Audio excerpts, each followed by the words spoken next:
اللہ سے جڑنے کا ذریعہ ہے اس کی بندگی اور اطاعت اور اس کے فرائض کا ادا کرنا. اس کے فرائض میں نماز سر فہرست ہے. 700 دفعہ قرآن میں نماز کا ذکر آیا ہے اور 10 دفعہ اقیموا الصلاۃ وآتوا الزکاۃ، اقیموا الصلاۃ وآتوا الزکاۃ، اقیموا الصلاۃ وآتوا الزکاۃ. 10 دفعہ اللہ نے کہا نماز پڑھو زکوٰۃ دو، نماز پڑھو زکوٰۃ دو. عبادات میں مردوں عورتوں کے لیے نماز سب سے اعلیٰ درجے کی چیز ہے. جعلت قرۃ عینی فی الصلاۃ. آپ کلاس لے رہے ہیں، نماز سر پہ آ گئی ہے، اب آپ مسجد کی طرف بھی جائیں. آپ کلینک میں بیٹھے ہیں، نماز کا وقت آ گیا ہے، آپ 10 منٹ کا وقفہ لیں اور اپنے اللہ کے سامنے سجدے میں سر رکھیں. پھر آپ اپنے کلینک پر آئیں. آپ آپریشن کر رہے ہیں، وہاں سے نکلنا مشکل ہے، آپ 10 منٹ بعد نماز پڑھ لیں، لیکن چھوڑنے کی گنجائش نہیں ہے. گھر میں بچوں کے ساتھ خاتون مشغول ہے، اللہ کا بلاوا آ گیا، اب اللہ کے سامنے کھڑے ہو جائیں کہ اللہ تعالیٰ نے آپ کو بلایا ہے اور یہ سر زمین پہ رکھنا میری آپ کی سب سے بڑی معراج اور عزت اور عظمت اور کامیابی ہے. اور میرے نبی کا دنیا سے جاتے ہوئے آخری پیغام تھا الصلاۃ، میری امت نماز نہ چھوڑنا. علی رضی اللہ تعالیٰ عنہ کو تیر لگا جنگ میں اور تیر ران میں لگا. وہ ایسا کھب گیا کہ نکالیں تو نکلتا نہیں تھا، زور لگائیں تو درد ہوتا تھا. تو ان کا اسے چھوڑ دو. نماز کے لیے کھڑے ہو گئے، نماز کی نیت باندھ کے کھڑے ہو گئے، نماز شروع کر دی. تو انہوں نے نماز کے دوران تیر نکالا تو ان کے جسم میں اتنی جنبش بھی نہیں ہوئی. نماز کے بعد فرمانے لگے تیر کا کیا بنا؟ کہا جی نکال لیا. کہ مجھے تو کوئی پتہ نہیں چلا. عروہ بن زبیر رضی اللہ عنہ کے وہ پاؤں کا وہ گینگرین ہوگی، گینگرین.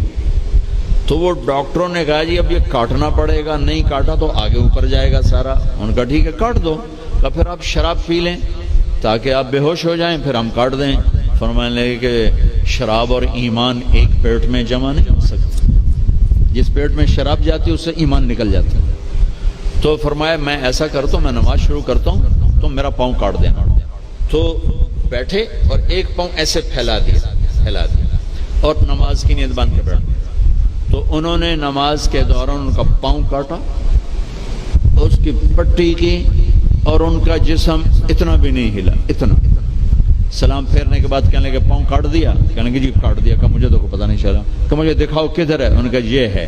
تو اپنے پاؤں کو پکڑا اور یوں اے اللہ تو گواہ ہے میرا یہ پاؤں کبھی تیری نافرمانی میں ایک دفعہ بھی نہیں اٹھا، ایک قدم بھی اس پاؤں سے میں تیری نافرمانی میں نہیں چلا. رابعہ بصری رحمۃ اللہ علیہ اپنے خامن سے فرماتی رات کو غسل کر کے کپڑے پہن کے خوشبو لگا کے کہ آپ کو میری ضرورت ہے؟ اگر وہ کہتے نہیں تو پھر کہتی مجھے اجازت ہے میں اپنے اللہ سے بات کر لوں؟ کہنے لگے ہاں اجازت ہے. پھر ساری رات سجدے میں گزر جاتی تھی اور نفلوں میں گزر جاتی تھی اور رونے دھونے میں گزر جاتی تھی. جوانی میں فوت ہو گئی 40 سال کی عمر میں. جب ان کا انتقال ہوا تو ایک خادمہ ساتھ تھی، اس سے فرمانے لگی دیکھو میں جب مر جاؤں نا تو مجھے راتوں رات دفن کرنا ہے اور جس کرتے میں میں تہجد پڑھتی تھی وہ مجھے کفن دینا ہے اور کسی کو بتانا نہیں. تو اگلے دن وہ خواب میں ملی اسی خادمہ کو. ان کا ماں جی آپ کے ساتھ کیا ہوا؟ کہا منکر نکیر آئے تھے قبر میں، مجھ سے کہنے لگے من ربکی، تیرا رب کون ہے؟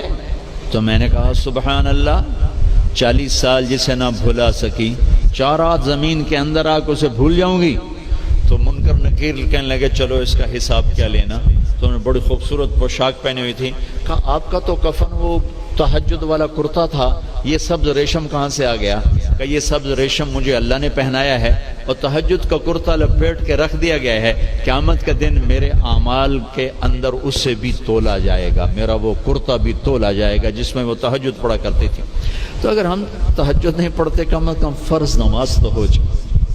کربلا قائم ہے اور انسانی تاریخ میں ایسے ظلم و ستم کی پہلی اور آخری داستان لکھی جا رہی ہے اور زمین آسمان یہ منظر پہلی اور آخری دفعہ دیکھ رہے ہیں. اور ظہر کی نماز کا وقت ہوا تو امام حسین علی مقام نے اپنے ایک ساتھی سے فرمایا کہ زہیر سے فرمایا کہ یہ شمر سے کہو ہمیں نماز پڑھنے دے. تھوڑی دیر یہ جنگ روک. تو انہیں آگے بڑھ کر کہا کہ تھوڑی دیر کے رک جاؤ، ہمیں نماز پڑھنے دو. تو شمر نے کہا کہ ہم جنگ نہیں روکیں گے، تمہیں قتل کریں گے ہر حال میں. انہوں نے واپس آ کر کہا جی وہ کہتے ہیں کہ ہم ہر حال میں قتل کریں گے. ان کا قتل تو ہونا ہی ہے، نماز تو نہیں چھوٹ سکتی. تو آدھوں کو فرمایا نماز پڑھو اور آدھوں کو کہا تم جنگ کرو.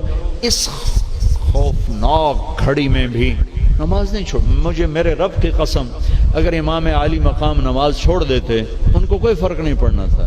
لیکن یہ فیصل آباد کے ڈاکٹروں کو پیغام ادھورا جانا تھا کہ ویلے کا ویلے چھوڑی جا سکتی ہے. یہ پیغام دیا کہ زیر خنجر بھی یہ پیغام سنایا ہم نے کہ کسی حال میں سجدہ نہیں چھوڑا جا سکتا. میرے عزیزو بڑے درد سے کہتا ہوں ہمارے 10% سے زیادہ نمازی نہیں ہیں. 90% مسلمان نماز چھوڑ چکے. جب آدمی سجدے میں سر رکھتا ہے تو اللہ کی قسم تحت الثری تک زمین ٹھنڈی ہو جاتی اور زمین کے دوسرے ٹکڑوں پر فخر کرتے کہ دیکھو میرے اوپر سبحان رب اعلی کے نغمے گائے گئے ہیں اور میرے اوپر اللہ کو یاد کرنے والے کا ماتھا آ کے ٹکا ہے.